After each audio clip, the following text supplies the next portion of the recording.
ব্যবধানটা ৪ মাসের। ১৯ জুলাই থেকে ১১ই নভেম্বর সোহরাওয়ার্দী উদ্যান থেকে পল্টন মোড়। গেল জুলাইয়ে অনুষ্ঠিত জামায়াতের একক সমাবেশের সাথে জামায়াত সহ ৮ দলের ব্যানারে মঙ্গলবারের ঢাকা সমাবেশের তুলনার চেষ্টা। কারণ জোর আলোচনা, পল্টনের সমাবেশে কাঙ্ক্ষিত লোক সমাগম হয়নি। আসলেই কি তাই?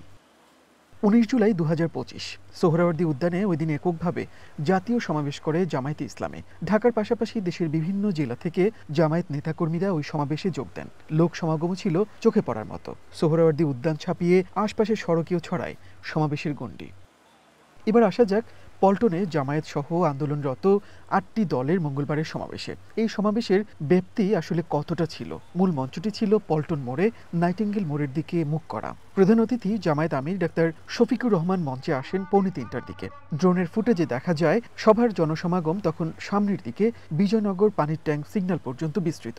দৈনিক বাংলা মোড় কিংবা প্রেস ক্লাবমুখী সড়কে ৮ দলের নেতাকর্মীদের উপস্থিতি তেমন একটা ছিল না। গণভোট ও পিআর পদ্ধতিতে নির্বাচন সহ ৫ দফা দাবিতে পল্টনের এই সমাবেশ ডাকে জামায়াত, ইসলামী আন্দোলন বাংলাদেশ, খেলাফত মজলিস সহ আন্দোলনরত ৮ দল। শুরুতে ঢাকা চলো কর্মসূচি বললেও পরবর্তীতে এই সমাবেশকে ঢাকা সমাবেশ হিসেবে উল্লেখ করে দলগুলো। জানানো হয় শুধু ঢাকা ও আশপাশের জেলার নেতাকর্মীরাই মঙ্গলবারের সমাবেশে যোগ দেবেন। মূল মঞ্চ থেকে পল্টনের আশপাশের এলাকার লোকারণ্য বলা হলেও বাস্তবে শুধু নাইটিঙ্গেল মোড় থেকে পল্টনমুখী সড়কেই ৮ দলের নেতাকর্মীদের উপস্থিতি দেখা গেছে। আন্দোলন কর্মসূচি হলেও নেতাকর্মীরা ছিলেন নির্বাচনের আমেজে। দলীয় প্রতীক হাতে শোডাউন করেন সম্ভাব্য প্রার্থীরা। যে দেশে একটি ইসলামিক শাসনতন্ত্র সৃষ্টি হোক, শাসনতন্ত্র কায়েম হোক, বাংলাদেশ যেন একটা ইসলামের আইনে চলতে পারে। ইলেকশনের পেছানোর সম্ভাবনা তো দেখতে পাচ্ছি না আমরা। ইলেকশন ঠিক মতো হওয়ার সম্ভাবনা আছে। ফেব্রুয়ারিতে ইনশাল্লাহ ইলেকশন হবে, ইনশাল্লাহ আমরা আশা করি। জুলাই সনদের আইনি ভিত্তি তারা চাচ্ছে না। আপনারা দেখেছেন যে তারা জুলাই সনদে স্বাক্ষর করতেই গড়িমসি করেছে, বাধ্য হয়েছে সেটা করতে। এখন জুলাই সনদ তারা আইনি ভিত্তিবাক সেটা চায় না। আমরা মনে করি আমাদের দাবি যে এই নভেম্বরের মধ্যেই একটি গণভোট হওয়া সম্ভব। গণভোট দিয়ে সবার জন্য সমান সুযোগ সৃষ্টি করে ফেব্রুয়ারির মধ্যেই নির্বাচন দেওয়া সম্ভব।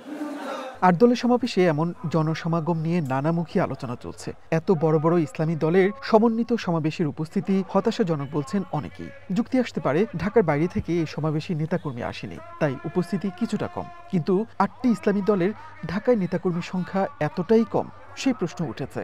সমাবেশে সবচেয়ে দৃশ্যমান ছিল চরমোনাইয়ের ইসলামী আন্দোলন বাংলাদেশের নেতাকর্মীরা। ক্ষমতা না আসতেই তারা স্বৈরাচারের ভূমিকা পালন করছে, তা আসলে কি করবে এটা জনগণ বোঝে না।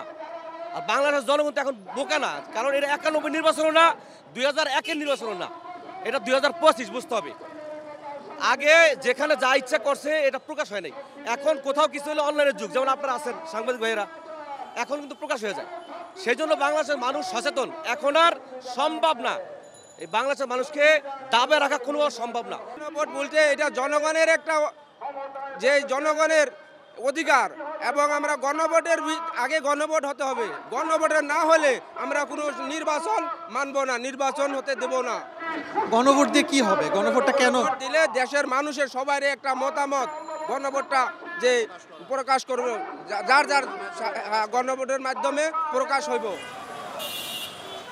ঢাকায় রাস্তা আটকে জনসভা করার রেওয়াজ মোটামুটি বন্ধ হয়ে গেলেও এখন আবার তা হরহামেশাই শুরু হয়েছে। তাই জনসমাগম যাই হোক না কেন, ঢাকার প্রাণকেন্দ্রে কর্মদিবসে সড়ক বন্ধ করে সমাবেশ করায় পুরো নগরীকেই ভুগিয়েছে। পল্টন লাগোয়া সড়কগুলোতে ছিল তীব্র যানজট। মনির মিল্লাত, ওয়ান নিউজ, ঢাকা।